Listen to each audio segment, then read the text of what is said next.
All right, well, we have the breaking news on the screen for all of our viewers to read. It's true.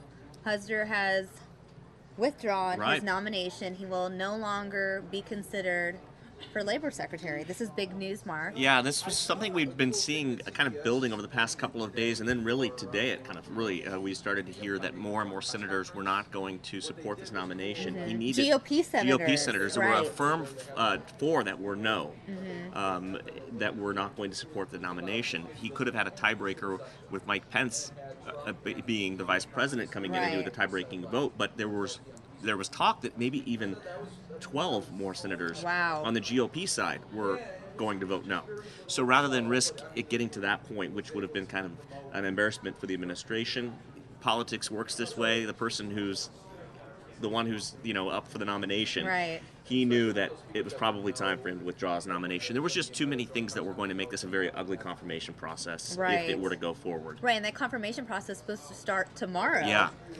So the big question now is, well, first of all, what was it about Puzder? Was it a combination of things that kind of sunk this nomination? And I think Right. that's what it was. You had the personal stuff about he and his ex-wife, Right. All some of the abuse domestic allegations. domestic abuse allegations from the 25 years ago that Right. started to I surface. mean, yesterday the headlines were that Oprah had turned over all these tapes Right, based and on her that- interview with Puzder's ex-wife. So that so was that making that headlines started taking yesterday. off. Then talk about the undocumented immigrant who worked in his house for Right. several years that they didn't pay Right. taxes on.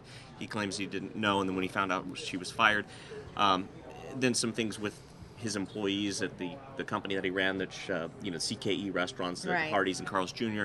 So it just, I think it was a snowball effect. Right. All of these things kind of piling up, and then when you've got four GOP senators that are breaking ranks and saying, no, we're not going to confirm him, Right. it really became sort of the writing on the wall. Right. Now, the way the politics works, too, is that he withdraws his nomination.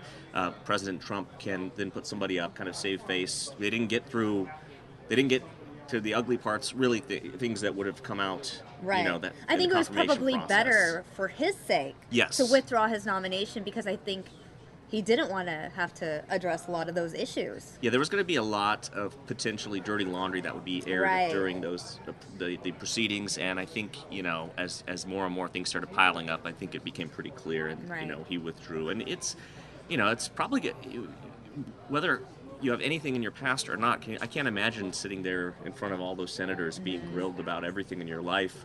It's Right. got to be a really grueling process, even if you are squeaky clean and you've never done anything wrong. It's still got to be a tough process to go through. But then when you got things in your personal life, even if they were 25 years ago, they'll find it out and they'll bring it up, Right. especially if they're not on your side. Right. So Right. So, for those of you just joining us, a statement was issued to the Associated Press. Some of the things that Puzder said in the statement. He said he was honored to have been considered by President Donald Trump to lead the Department of Labor and put America's workers and businesses back on a path to sustainable prosperity. He added, "While I won't be serving in the administration, I fully support the president and his highly qualified team." And the one thing we have not heard, is who, at least I haven't heard yet, who may be next up in line for the labor secretary, Right. to be for the nomination. I'm sure, when you're going through this process, you, as the new administration, you have several people in mind. You don't just have one person that you're thinking of, and if it doesn't Right. work out, oh well. So there's people in the pipeline that have already been pretty well vetted, hopefully, to make a quick confirmation process for the administration. But I'm sure we'll be hearing some names very soon, because things are just moving so quickly, Right. that it's now, okay, he's out, who's in, They got let's to move figure on. it out. I mean, well, the administration, Trump has been president for 26, 27 days now? Almost a month. Yeah, right. And Yeah, so the he question wants is, a full team. will he answer some questions anytime soon about who is the next in line for labor secretary, or is he going to tweet it out maybe? We'll keep an Possibly. eye out on that. So maybe there'll be an announcement when he's heading to Mar-a-Lago over the weekend. So Right. I guess we will find out soon. But that is the breaking news on this about Andy Puzder. He is out. I do want to check in with the viewers as well. They're obviously interested in this topic. Divided America has an interesting point. You think he would have been vetted before they nominated him?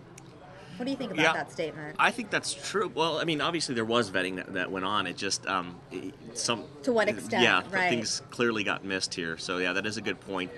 Do you think that they're being extra careful now just because there are some people in the Trump administration that have become sort of controversial figures in recent weeks? I think that is part of it, but I think what else has happened here is, and this is some of the Beltway speculation that I'm hearing. I mean, I'm not an expert on Capitol Hill, but so some of what I'm hearing is that after Mike Flynn resigned, it sort of emboldened some of these GOP senators who may have not been huge fans of Trump to begin with, but wanted to support his presidency They wanted and to the support the administration. Republican Party. They wanted to support their party. Right. But what I'm hearing just from some of the chatter from D.C. is that as soon as that happened, they kind of lost some of their desire to fully 100% support his nominees. Right. And that this may blindly support. Blindly support. Yeah, you could put it that way for sure.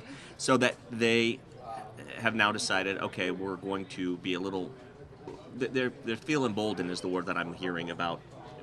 If they want to fully support these nominees, and are willing to look into their past, even if they are somebody that the administration wants to put into that position. So, I mean, it's certainly going to be, it's getting interesting, that's for sure.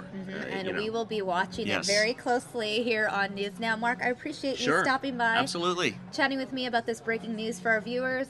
Guys, I want to go ahead and give you guys another quick look at the White House.